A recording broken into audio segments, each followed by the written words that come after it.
Hello, human beings. Welcome back. There's been an unexpected development in my life, and I have been pretty much using Linux exclusively for about the past week. Here's what I think. Okay, so if you'd been watching any of my prior videos, you probably saw, or you probably remember that I mentioned that my Windows PC went down. I diagnosed the problem ultimately as being a motherboard issue, although when I was diagnosing it, there were a whole bunch of boxes that were ticked in motherboard that were also ticked in power supply. I ended up disassembling the power supply and going in there with a multimeter. Do not do that if you are not 100% knowledgeable and comfortable with working with those voltages. Those capacitors can retain, do damage to you voltage. But everything looked fine to me, so I put it back together and ultimately decided that the motherboard was the issue. I replaced the motherboard, and just in the past week it started showing some of the same signs. I started getting freezes. When I powered it down, I went over to the case and I heard like a little whine, like almost like a flyback type whistle. And that freaked me out, like after the power was off. So I was like, you know what, that power supply is coming out. I'm getting a new one. So it has been out, and I have been using Linux for, my main machine for everything for the past week. So here is my experience. Okay, number one, everything is faster. It's wicked. I open browsers, I'm doing all this stuff. Just everything that I could do on my Windows 10 laptop that I can do on the Linux, on the same machine running Linux, running Garuda Linux, is just faster. And I guess I was expecting that some of, this flash, some of this nice design would come with a bit of a cost. Like there's transparency, you can see in the background here. You've got other effects going on, like it looks really nice, and I thought the cost would come at speed, and it absolutely does not. So far, running equivalent tasks, Garuda Linux is just faster than Windows 10 on the same machine. Little features like I think this was probably available to me in some form on Windows 10, but the Clipboard here, just having access to, that's amazing. I love it. And I have the design and layout that I want. The complete design and layout. I can customize it to the fullest extent. Like I mentioned in that other video, I wanted a different file browser. So then I just installed a different file browser. I feel better not contributing to companies that I disagree with, but that is sort of a work in progress, as we will see. Yeah, in terms of compatibility, there were some issues I had, and I wasn't really ready to jump straight into Linux as my daily driver, but events conspired to force me to. So then I immediately started thinking, well, I never checked if my VPN is available on Linux. And Badanga, it is. I used the ad remove software. I used PAMAC. I was in the console, typing everything in. What ended up working for me was just going to private internet access. So yeah, I'm using circsgarudalinux.org. So there's I didn't even notice this at first, but I haven't set this up to be my main, browser with all my main extensions and everything. Yeah, I just kind of thought like, okay, I'll just plunk myself in and I'll change as little as possible, and I'll see where I bump into those things. So I thought I would do this the Linux way and go through the console, do all that jazz. But what ended up happening was they support Linux. And they have a .run file. So I ended up having to do a little research on, how to use a .run file in Linux. And I'm pretty sure you'll see the first, 3 steps. Again, opening the terminal, typing a couple of things in, but then bam, my VPN was up and running, no issues. The next thing I thought was, this isn't really a big deal for me, but might as well try Steam. And let's just try a few games, and hilariously I thought I'll just try a few games at random. And I picked Mountain Blade Bannerlord, Ravenfield, and CSGO. And I thought to myself, oh, what totally random games to pick.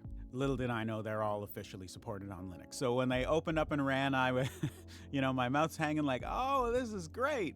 But yeah, of course, they're official Linux builds that have been developed by, the developers and released as Linux builds. CSGO was a little interesting. While I played the game, it was absolutely, perfectly smooth. When I was going in and out of menus, that was where I had a little bit of lag. When the game was first loading, again, a little bit of lag right there. Outside of that, it worked really well. And then I thought, okay, well, that wasn't really a fair test. Let's look at, some of these games that aren't designed to run on Linux, that are Windows only. So I went to GTA San Andreas. As you can see, I got it working. Yeah, and just to show you how little issue it was, like I'm shocked again at how easy this was to do. So let's go to Vice City, or let's go to whatever, Titanfall 2. It's available for Windows, so I can't guarantee that this will work. There's a site called protondb.com if you want to see compatibility. That was the most I ever had to do to get a game working. Like you can see, available for Windows, I can't click install. So I go down to Titanfall, right click, properties, compatibility, force the use of a specific Steam Play compatibility tool, and you can choose. I don't know which one is the best one. This may be a bad example because I'm just picking it totally at random, but then you can just install it. So I tested, like I said, Grand Theft Auto. I installed Kenshi. It just works, and I'm shocked. It was just literally, you right click on it, you go properties, compatibility, and actually Kenshi's maybe a good example because when I first booted it up, it crashed. And I went to ProtonDB and everyone said working, and I looked at their settings and they said they're using Proton 7.0.3 or something. And by default, let's see if you compatibility, force the use. Yeah, it'll pick this GE custom. But all I did was change which version, and then bam, it's running. From a game's perspective, I am shocked at how easy this was. I assume this is because of Steam Deck. This is because of Valve's involvement with, Proton and Wine and that whole thing, getting that all working. But yeah, it was shocking. So I find most of the time I kind of forget which environment I'm in. Like I said, I had Nexus that got the dock working on Windows 10. If I'm just doing, daily browsing activities, browsing the web, email, looking at social media, YouTube videos, modeling in Blender, playing games on Steam, editing photos, videos, or documents, I forget which operating system I'm using. The transition is that seamless. And the backup tool that drew me here, I started reading, your backups are only as good as your restores. And if you're not testing your restores, how do you know that your restores are good? So I decided I would do a little bit of restore work. I downloaded and installed Reaper, which again works great. It's a digital audio workstation. Then I created a restore point. Let's see, with Snapper. So we'll open it up. Needs admin privileges. But then, bam, you just, if you want to create one, you click create, you name it whatever you want, and you're done. You want to restore, you click on the one that you want to go back to, and you click restore, and it'll say restart your system immediately. So I did. I installed Reaper, I created a restore point, I deleted Reaper, and then I did a system restore. And the result was almost flawless. The only thing that bugged me, I had Reaper back, I had all the session data that I had, I'd recorded some audio in there. So I had all that stuff back. And the only thing that wasn't working was the icon wasn't showing up properly. And then in the app launcher up here, the icon wasn't showing. So I could search for Reaper and a little icon that says Run Reaper would appear. And I hit enter, it opens up with the previous session, everything works. But just that icon wasn't showing up. So at first I was saying, okay, that's about like 90% of a perfect restore. It kept all the data, even if something there didn't totally translate. And then I ran a system update, and boom, the icon, everything, it's just back. So that is a little bit of my experience with Garuda in a nutshell. Anything that breaks, you just open up your assistant and click System Update, and that probably fixes it. I had one issue with my dock. It's slightly different now because there was one issue with some of these icons not showing up. In the end, it seemed like if I used a widget as an icon, with the exception of this one, which works great, but if I used one of the Latte widgets, the icon wouldn't necessarily show up properly, or the silhouette would show up, but nothing inside the icon. So I ended up restoring my dock or resetting the config. So I had to, set that up again, and I've since exported the config so I can do a restore to, the way I like it, but little lesson learned there. Okay, so that was a lot of pros. Any cons? There are a few. And I noticed too, some of them I think have even been addressed since I have started the series. So I made these notes as I was working throughout the week. And one of these things, I can't get it to do this behavior anymore. So I think it might have been patched or fixed in one of those many, system updates I ran. So it changed my wallpaper to a black screen in the first few days. I'm not sure if that's something I did by accident by installing some other program. I did install Conky. I'm not sure if Conky runs as like a desktop widget natively, and uninstalling that and just manually resetting the wallpaper seemed to fix that. So just a little bit of a thing where I was like, is that a glitch? Is that just everything working as intended? And I don't know. I'm not really sure. When I log in and out, I can see my password. I can see, it's one of those when, as you're typing in the digit, it shows it on screen, and then you type in the next one, and then it blurs out the previous, so you can't read it. But I was kind of like, that doesn't really seem that secure. But that could be something that I could adjust in the settings. I've also downloaded a bunch of other login screens, so maybe some of them do and some of them don't. Again, could be my lack of experience with Linux. So this is the behavior that I was talking about. Sometimes when I would rearrange items on the dock, the last three would kind of start to freak out and do a little dance where they would, keep like moving back and forth and back and forth and back and forth. Like you can see, dragging and dropping, rearranging seems to just work perfectly. So I think that might have been, even one of those things that was addressed in the past week in one of those system updates I ran. A bit of sad news for me was Pantheon files. Let's open it up. Pantheon files really starts to chug. So let's see if we can get it to do this. Oh, oops. No, we want our. So we want to go file system. I noticed it particularly when I was going to, this. So this is the issue here. That third pane opens up really small so that you can't read anything, and takes about between 10 and 30 seconds to be responsive.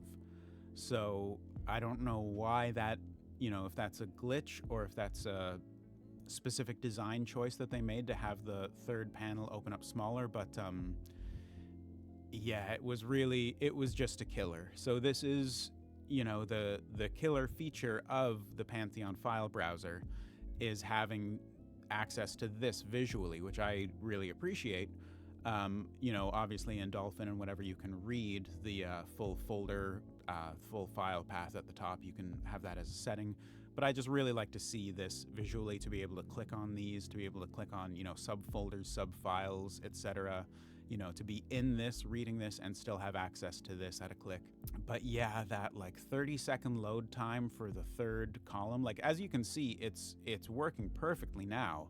But anytime it has to open up one of those really large folders, it's just not happening. Yeah, or, I can't wait that full 10, 15 seconds. Like one of the requirements was it's got to be snappy. It's got to be quick for me. So I am back to Dolphin, which is a more traditional, like it's absolutely wonderful. I don't want to trash it at all.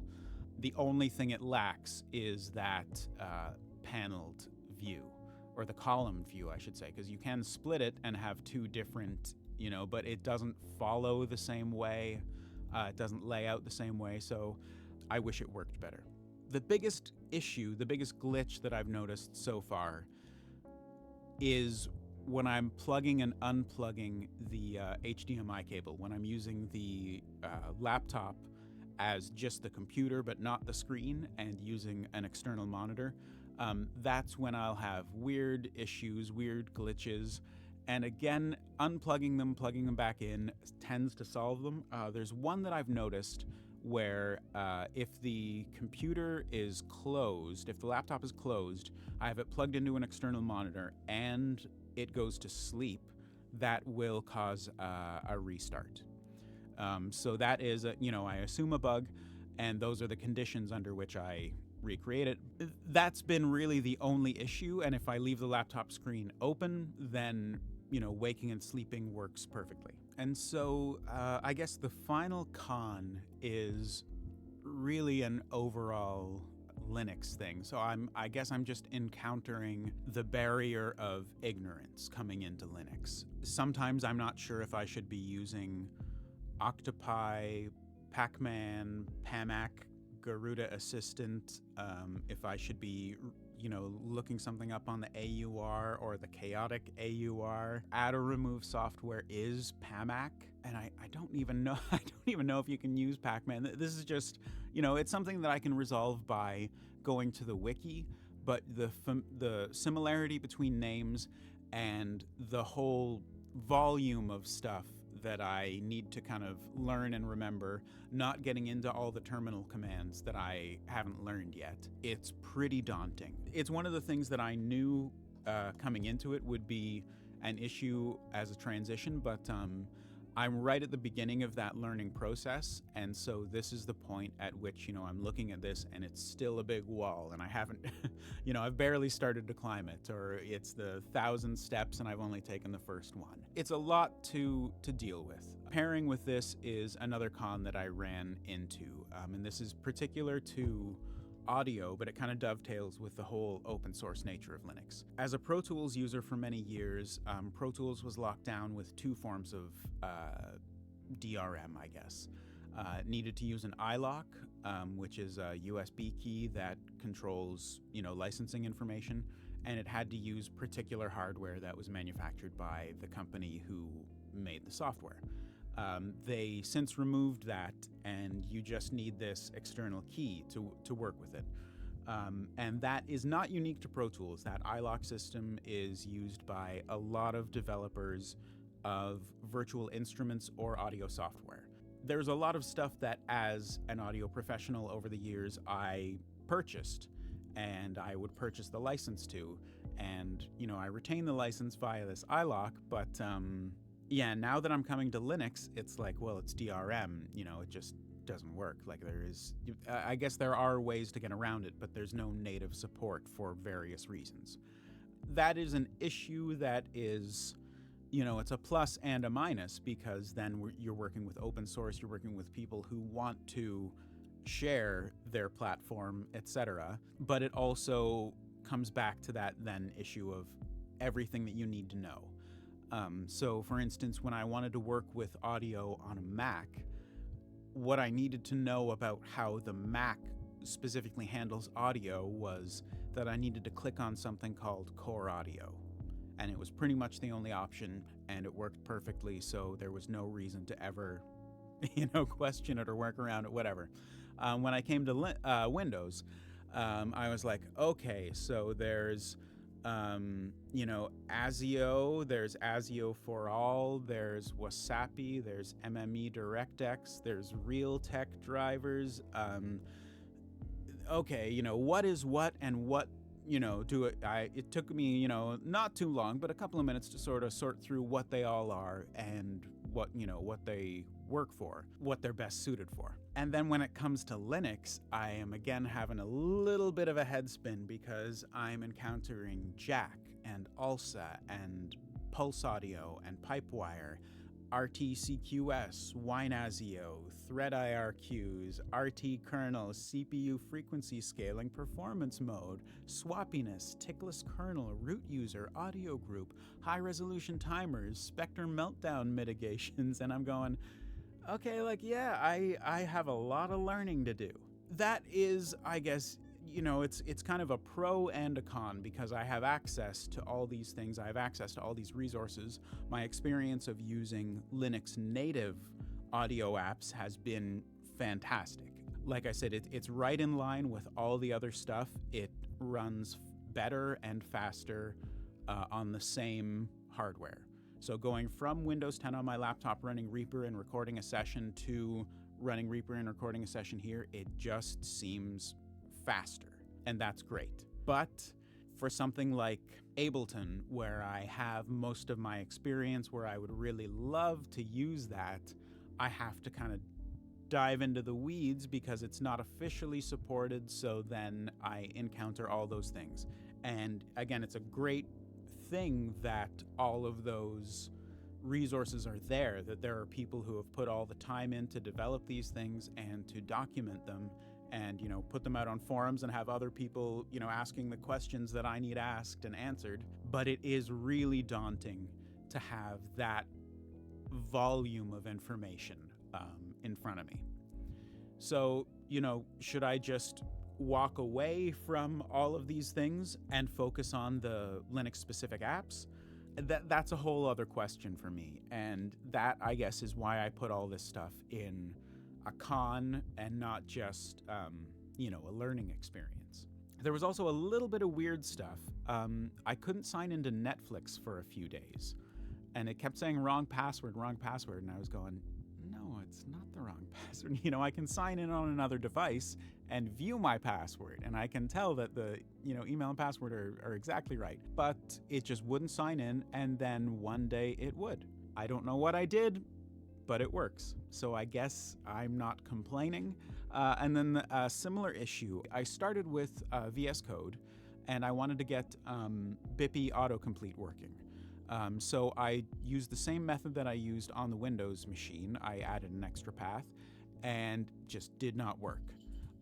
So I, started searching around to figure out what I could do. I could not get it for the life of me working in VSCode. So I just kind of gave up on VSCode, and I thought, maybe, development will be a little different on the Linux machine. So I tried its built-in text editor, Kate, and there was an IDE called KDevelop. I installed both of those, and I could not get Bippy Autocomplete to work. And then all of a sudden, going back to VSCode, it works. So the process of getting it working in VSCode was adding that extra path. The process of trying to get it working in Kate involved doing a pip install, just a regular install to the System Python path, or System Python library. And that may have done it for VSCode. So again, it's kind of like the Netflix thing. Like, I don't know exactly what I did to get it working, but now VSCode, VSCodium, Bippy Autocomplete is working. In VSCodium, I have all the extensions that I wanted to in VSCode. So now I'm going to give that a shot as my next, text editor. So that is really, that is the sum of my first week in Linux. It has been a surprisingly smooth experience. I'm going to keep my Ableton experiences to another video, just because I don't want this to get any longer. Surprisingly good. Like I said, a lot of the time I kind of forget which system I'm using because I can just do all of my everyday tasks. And even those times when I think I'm running into a compatibility issue, Ableton has been a bit of a chore, learning a lot of stuff, but the gaming stuff you saw, it was just a right click and then you're done. And then Windows games are working on your Linux machine. And I believe all of those compatibility tools are available for apps as well. So you could try, I could try Ableton with Proton maybe instead of Wine. But as far as I know, they're pretty similar. But yeah, it's just a surprisingly smooth transition with a few little hiccups, a lot to learn, but surprisingly easy. So again, after a week of maining Garuda Linux, my opinion is unchanged. I'm very impressed. Hats off to the Garuda team.